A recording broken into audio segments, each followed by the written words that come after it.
A lot of things that happen in life are kind of by coincidence or serendipitous. You don't necessarily plan on it, which is sort of, when you look back on it, you can see a kind of an odd plan going on, like a destiny or fate. If you can't control yourself, then you're in a lot of trouble in this world, right? Because when you just naturally are yourself doing things, you're going to offend people. You learn early on, we're social animals. I have to tailor my behavior, If you go on babbling all about how you feel and think, etc., and you just say what's the first thing on your mind, you're going to end up having a very short career. You're going to be saying things that are going to offend people, right?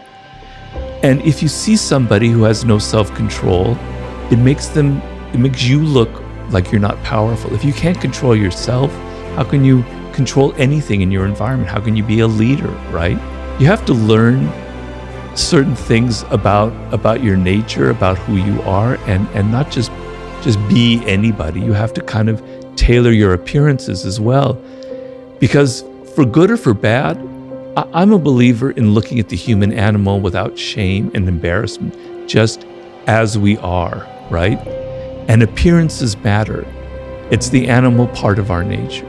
We judge people by how they appear, how they dress, their tone of voice, their body language, etc., etc. It would be, in an ideal world, we wouldn't judge people by appearances. We would just judge them by what's inside of them. Yes, I agree with that. But that we're not ideal. We're not descended from angels. We're descended from primates.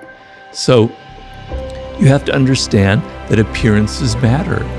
And this is part of the game. And so you have to control your appearances a little bit. You have to tailor it. You have to be a bit of actor in this world, on and on and on. It's not everything about life is having to be friends and having nice things and everybody like you. Sometimes what matters is getting results done. You want to feel that you have a degree of control over events in your life, over people, over your future. And that, to me, is what power is. The sense that I'm not helpless in this world. I remember when I first entered the work world as a very naive college graduate with all these ideals and things I'd read, because I studied literature and languages, going, man, this is weird. People are playing all these kind of games. I'm in over my head. I made mistakes. I got fired for being, too brash, for outshining the master. It was painful, right? And so learning, you don't have to use the loss of power. I don't advocate crushing your enemy totally. I hope I don't have any enemies ever that I need to crush ever.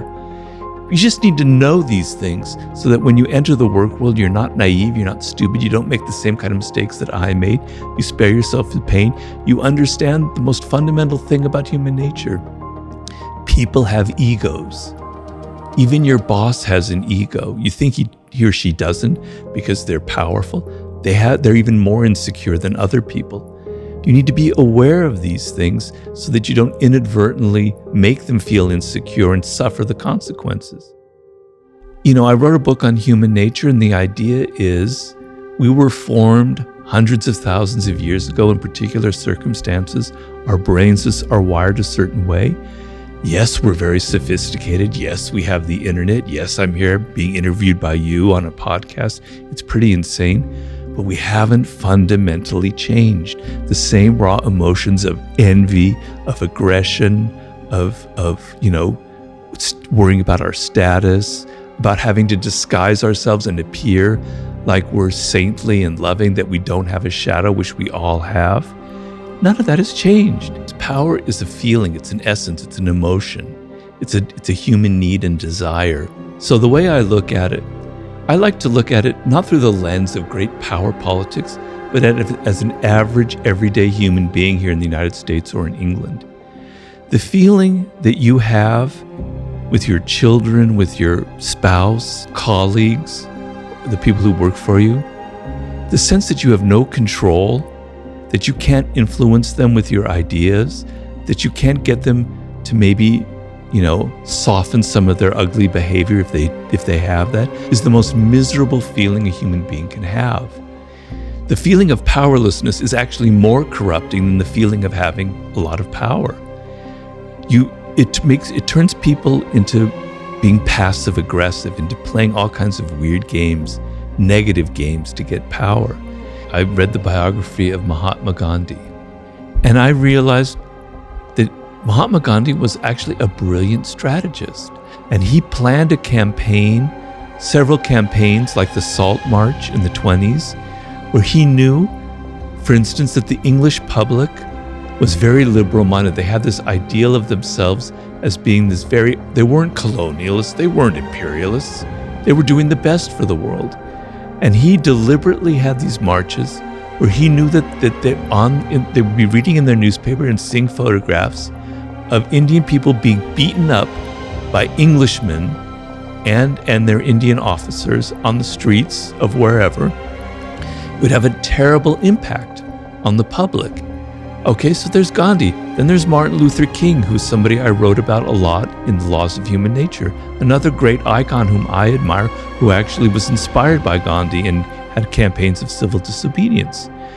And an advisor came to him and said, look, we're going to have this massive march, and I can get a lot of elementary school and junior high school students to be on this march. And I think it would be great. And his advisors go, God, you can't do that. You can't put 13-year-olds at risk. And Martin Luther King thought about it very deeply. He said, no, we're going to go ahead and do it. Because I want the American public sitting in there all fat and watching their televisions to see children being water hosed and beaten. And it's going to have an incredible impact.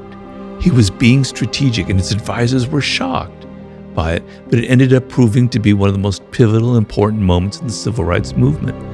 You know, we all have this idea, like in The Laws of Human Nature, I write about irrationality, envy, aggression, or narcissism.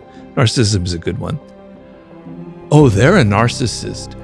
I'm not a narcissist. I'm not self-absorbed, but they are. Yeah. I don't have any of those traits. Well, every single human being has self-absorption traits. We can't help it. We naturally think of ourselves first. Yes, there are people who are much deeper narcissists in life, no doubt, and there are toxic narcissists, but we all have a touch of it. I want you to be a little more humble in this world and not be so arrogant and not think that you are somehow exempt from having a dark side, that somehow you were born with a halo over your head, that you were born different, you don't have human nature, that you're a saintly person, you're much better. Get rid of your moral superiority, because I find that deeply offensive. We are all cut from the same cloth. We all have the same flaws. And when you look at yourself, and when I wrote The Laws of Human Nature, I'm going, Robert, you have a dark side. You're a narcissist. You know, I had to come to terms with my irrationality, my grandiosity, my aggressive instincts.